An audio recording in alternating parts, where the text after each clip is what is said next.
Hey everybody, what's up? This is Rick. Sunday morning. Just got done roller session on my rollers I got from Wiggle, cycling store on the internet based in the UK. Super good prices, really good shipping, fast. This is my Garmin 800.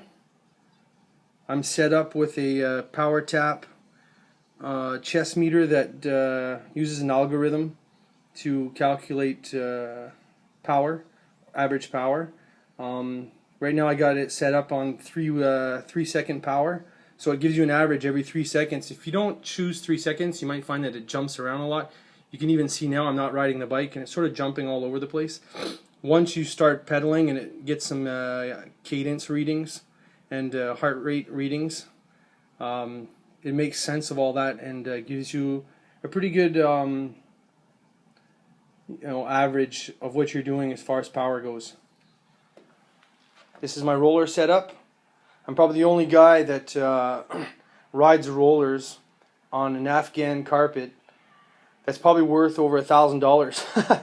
I got this carpet while I was in Afghanistan with the military, maybe 10 years ago, and you need to put something underneath your roller, especially when you're on a cement floor, just to keep it helps keeps the noise down. So people might be saying, what the heck is that thing around your head? This is what you would call a gutter headband. You get these on the internet. Actually what it is, it's almost like a miniature gutter, like that would be on your house to catch the rain. Actually, you put this thing on your forehead, and if you sweat a lot, like me, especially when you're doing roller sessions in the house where there's no wind coming at you, you sweat a lot, this thing catches the sweat coming off your head and it drips it off on the side of your head so you don't get sweat in your eyes. I'd never train indoors anymore without it. I mean, it just makes everything more pleasurable. People might be wondering, how hard do you need to train for it to be optimal if you're trying to lose weight or get in shape? There's no simple answer to that. The optimal intensity for you is an intensity that you can support over, in my opinion, at least 15 minutes. Some people might be saying 15 minutes, like that's nothing. If you have never trained before, it's just like rollers, training on rollers. If you've never trained before and you get on rollers, you're going to find a 15-minute session, especially the fact that, you can't really stop pedaling on these things. You're going to find that 15 minutes is way enough. The other thing, too, is that your body is, your body wants to stay alive. Whether you cut 1,000 calories out of your diet or you burn 1,000 calories exercising, your body in some ways sees it as the same thing. For sure, exercising is beneficial in that it tones the muscles and gets the heart rolling and everything. But if you want to perform on your next workout just as strong and ideally stronger, first of all, you need to rest, you need to hydrate, and you're going to need to replace those calories, that you burned. Some people might say, if I replace the exact amount of calories that I burned, I won't lose weight. I need to be in a calorie deficit. The only thing a calorie deficit is going to do, especially when you're training hard, is just, crush your performances. Developing power, whether it's on a bike, running, weightlifting, Olympic lifting, it's first of all, if you don't hydrate, your blood volume goes down. When blood volume goes down, power goes down. There's no two ways around that, All right, so little boy Zach there, he was asking me a question about something.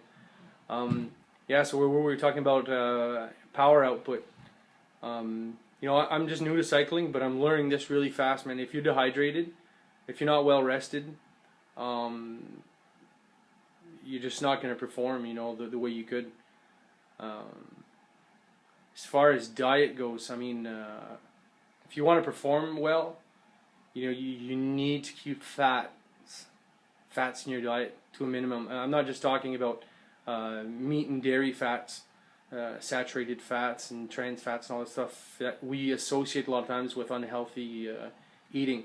I'm talking about healthy fats too, olive oils. Anyway, these are not healthy. These are not natural foods. I mean, where do you go in nature and find olive oil?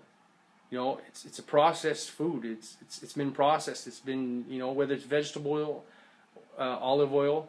There's no animals in nature that need to consume oil. Neither do humans. Man, it's frustrating because once you feel the benefits of a low-fat diet.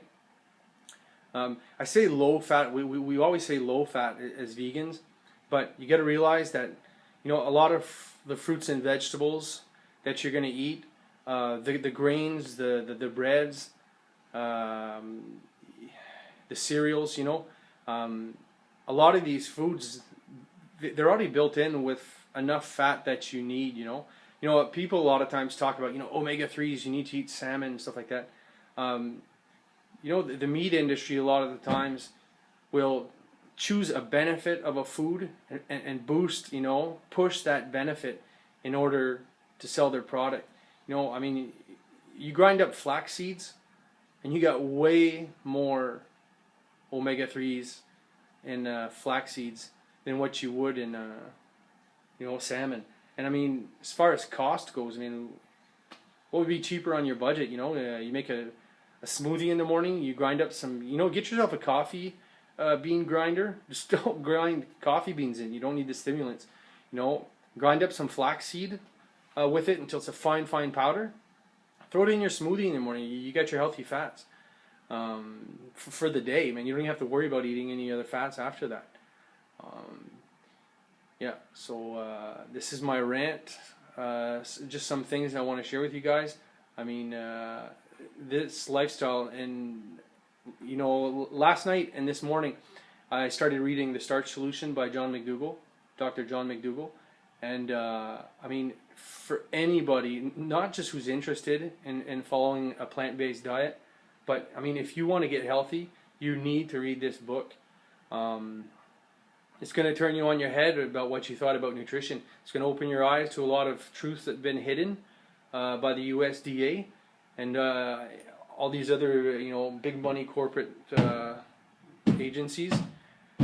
You need to get a hold of this book. I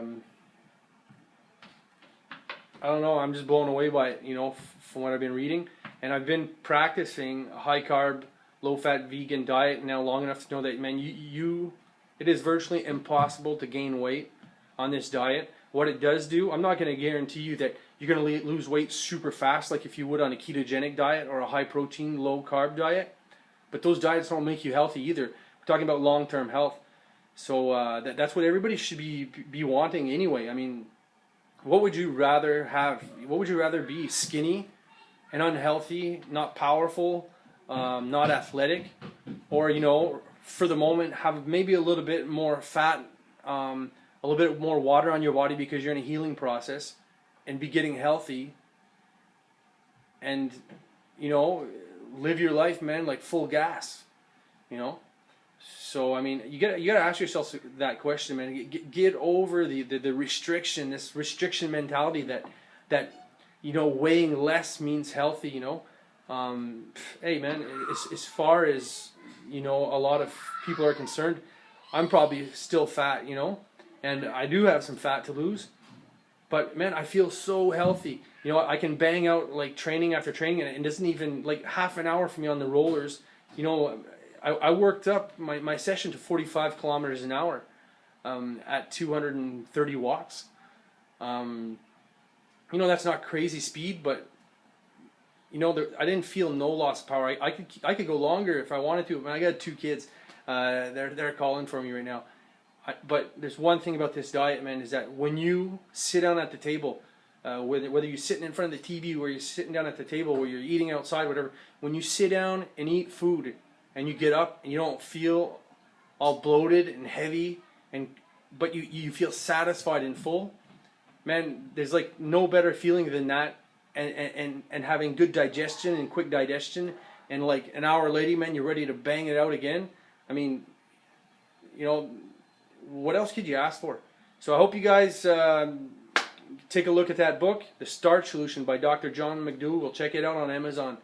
You guys have a great day, and you know, carb up, drink a lot of water, get to bed early tonight. All right, have a good night, have a good day. See you later. Take care.